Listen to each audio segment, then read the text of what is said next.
You bend over backward to be agreeable. You are endlessly loving, unconditionally forgiving, and completely low maintenance. And yet somehow you repeatedly end up with partners or friends who criticize you, undermine you, or abandon you the moment you actually need them. The most natural response to this cycle is to turn inward.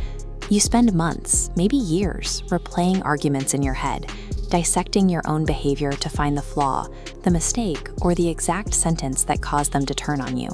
You assume there is a problem with your conscious choices. This minimalist chart reveals what is actually driving your behavior. The conscious part of your mind, the part analyzing your past relationships right now, is responsible for a tiny fraction, roughly 5 to 20% of your decisions. That means the vast majority of your life, 80 to 95%. The Swiss psychiatrist Carl Jung dedicated his career to studying this hidden territory, and his clinical observation is incredibly blunt. Until you make the unconscious conscious, it directs your life, and you call it fate. Chronic mistreatment is the outward expression of a highly efficient biological system. It is the result of an invisible script, flawlessly executed by a mind that learned how to survive a long time ago. To read that script, we have to go back to childhood. When you are young, your developing brain operates essentially in a constant recording state.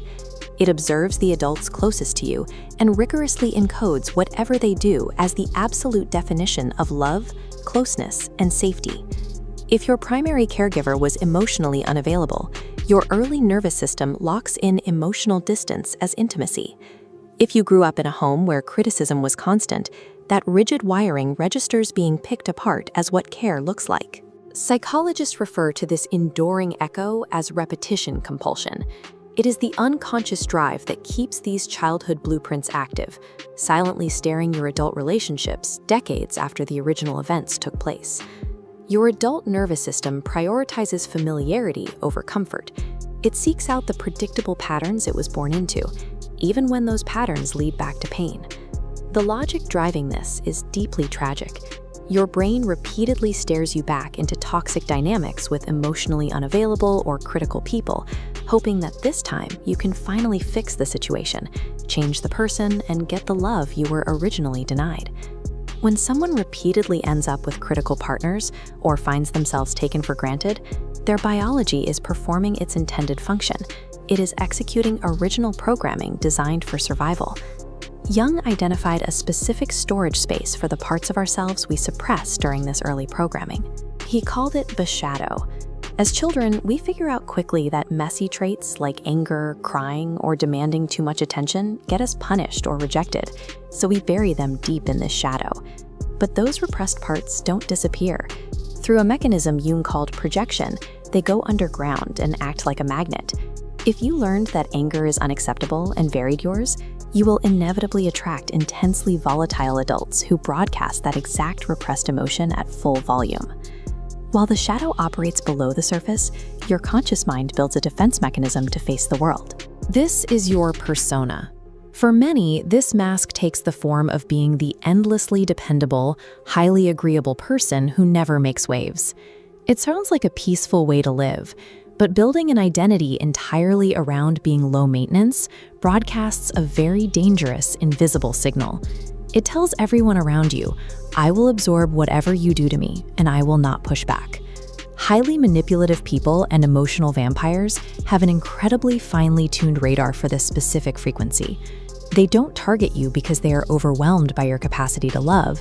They target you because your persona promises them unrestricted access to someone who won't hold them accountable. The agreeable mask you put on to protect yourself from being rejected is the exact beacon inviting the worst possible people into your life.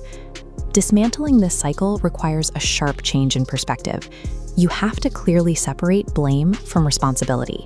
Blame is about punishing yourself for the way people treated you in the past. Responsibility is about reclaiming your own power to rewrite the story going forward. Jung's protocol for this rewiring, which he called individuation, focuses on becoming whole. You must reach back into your shadow to retrieve the anger, the needs, and the voice you abandoned long ago to keep the peace. The practical work starts with an audit. Look at your last 3 to 5 major relationships for recurring themes of betrayal or unavailability. Then, track your daily triggers. When someone else's behavior makes your blood boil, they have touched a part of yourself that you previously disowned. Once you identify those disowned parts, you have to do the hardest part of the process. You must grieve the love, the validation, and the safety you deserved as a child but never received. Allowing yourself to mourn that original wound is what stops the unacknowledged pain from pulling you backward into familiar traps. As you heal, you will encounter people who are actually healthy and emotionally available, and at first they might feel incredibly boring or strange. That is simply your nervous system failing to recognize the chaos of its childhood blueprint. You have to consciously teach yourself to sit with that unfamiliar feeling of safety. You prove to your nervous system that things are different now by setting limits in low-stakes situations. The cycle breaks the moment you consistently practice these micro-boundaries, sending a clear, physical message to your brain that your needs are finally worth defending. When you commit to this work, the payoff doesn't arrive as a single, dramatic lightning strike. It feels more like a gradual brightening. You will wake up one day and notice a subtle neurological shift. Chaotic people who used to consume your attention suddenly seem exhausting, and their endless drama simply loses its pull. As you close the gap between the compliant mask you wear and your actual integrated self, your external reality shifts alongside you. The toxic individuals who preyed on your lack of boundaries naturally lose interest, while calm, emotionally consistent people are drawn in. By choosing the difficult work of becoming whole, your old, unhealed wounds stop functioning as an open door for mistreatment.